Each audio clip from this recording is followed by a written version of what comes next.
Salut mec, comment il va les grosses bordel? De retour les gars. Ok papa. Bon, comment vous allez mec? Moi j'ai fait une petite bifurcation à Saint-Sébastien, pas mal du tout. Très court mais intense, c'était bien, ouais, avec la famille, reposer tranquillement. Bon bref, aujourd'hui on revient au pronostico. J'en ai fait quand même pas mal pendant les vacances et on a eu des bonnes stats. On espère que ça va continuer ainsi. Bon les gars, aujourd'hui 4 matchs, toujours en simple. On ne change pas une équipe qui gagne. À vous de faire vos combinés, voilà. Nous on vous donne des 4 matchs au top, analysés. Qui passe ou qui ne passe pas, ça on n'est pas dans le football, mais on a 4 sélections aujourd'hui.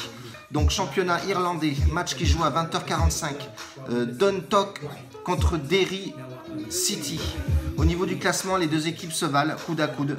Voilà, on a Dundalk qui est premier du classement et Derry City qui est troisième. Les deux équipes ont des bonnes stats. Question confrontation, de Dundalk a toujours gagné. Les deux derniers matchs gagnés 4-0, deux scores identiques, très bizarre. Donc on a mis Dundalk gagnant avec une cote qui est plutôt pas mal, hein, 1,33. Bon, on va dire que c'est safe. On va jouer là-dessus avec les collègues. Donc du coup, Dundalk gagnant sec. Deuxième match, on part sur la Ligue 2 les gars. Aujourd'hui la Ligue 2, Reims, leader de Ligue 2 tout simplement, qui accueille l'AS Ajaccio. Comment te dire que ça va être un match très compliqué pour Ajaccio. Ajaccio a tout à faire là-dessus parce que troisième, ils sont à 63 points. Bon, ils sont pas trop stressés pour le quatrième, Lorient qui pagaille quand même pas mal. Donc Ajaccio, s'ils veulent passer deuxième devant Nîmes, doivent aller s'imposer à Reims. Et comment te dire que Reims aujourd'hui c'est très costaud à la baraque. Quand tu regardes les 5 derniers matchs de Reims à la maison, c'est bon, ouais, 4 victoires pour une défaite contre Lorient. C'était en janvier, bon ça c'est pas trop le problème. Mais bon, tout est faisable dans le football, on le sait. Mais je crois pas en Père Noël. Voilà, donc Reims gagnant sec avec une cote à 1,85 je crois. Plutôt pas mal. Troisième match, on va partir sur Nantes qui accueille Rennes à la maison. Très difficile pour Nantes. Nantes a tout à jouer là-dessus. S'ils veulent remonter éventuellement à la 6e place pour essayer d'aller grappiller des points pour passer la Ligue Europa, ça va être très délicat pour eux aussi. Rennes, statistiquement parlant,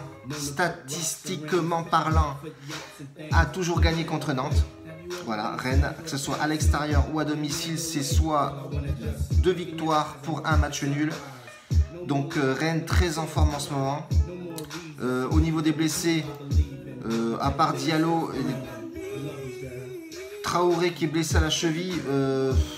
Côté Nantes, Diego, blessure. Après, il n'y a pas forcément de titulaire blessé dans l'équipe nantaise. Mais on sait que Nantes, en ce moment, c'est très délicat pour eux. Ils n'y arrivent pas du tout. On peut le voir aujourd'hui. Hein, question en forme, ils ne sont pas du tout en forme en ce moment. Et à domicile, à l'époque, il y a ça plusieurs semaines, Nantes, c'était très costaud à la maison. On sait très bien que le tacticien italien aime beaucoup la défense, mais attaque aussi pas mal. Bon, bref. Rennes est plutôt bien. Tout ça pour vous dire que je vais jouer le nombre de buts. 1,5 buts pour moi les gars. C'est une cote à 1,38. C'est pas dégueulasse. Et c'est plutôt rassurant de mettre plus 1,5 buts. Plus ces deux équipes là se séparent toujours avec des 2-1, 2-0 et etc. Donc on part là-dessus. Quatrième match, Dijon qui va accueillir Lyon, très en forme. Les Lyonnais ont la rage. Ils doivent conserver cette deuxième place, absolument, cette troisième place, pardon. Désolé. Donc du coup, je pense bien que Lyon va tout faire pour gagner ce match à Dijon. On sait que les Dijonnais sont très costauds à la maison. Dijon à la maison, à part la défaite contre Marseille 3-1, ils ont fait un nul, ils ont enchaîné 3 victoires, notamment contre Nice et Rennes. Donc c'est pas dégueulasse.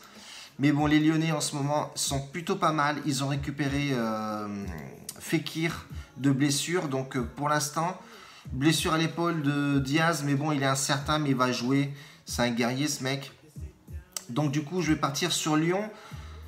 Ça va être risqué ce que je vais vous dire les mecs, mais je vais partir sur un plus 3,5 buts les mecs. La cote elle est à 2,10 et j'y crois fortement. En ce moment à Lyon c'est plutôt costaud et les dernières confrontations de ces deux équipes là se sont soldées par des 3-3, des 4-2. Sur les 4 dernières confrontations on a eu plus de 3,5 buts. Donc je partirai là-dessus les mecs.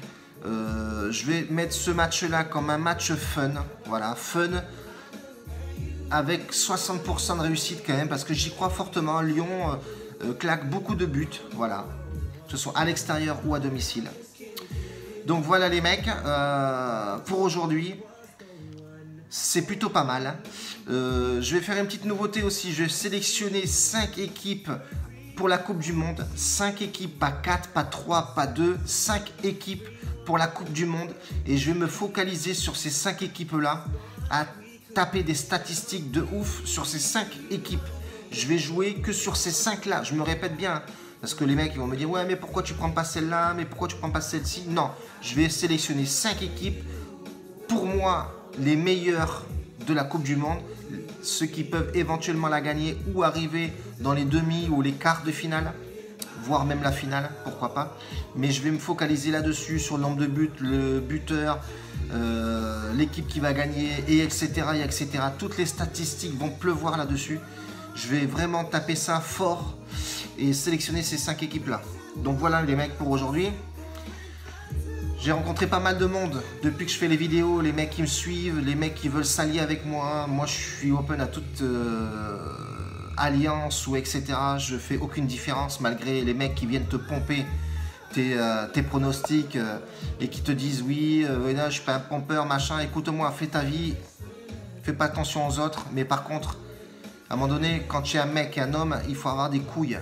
Avoue tes fautes, continue ton chemin et surtout ferme ta bouche.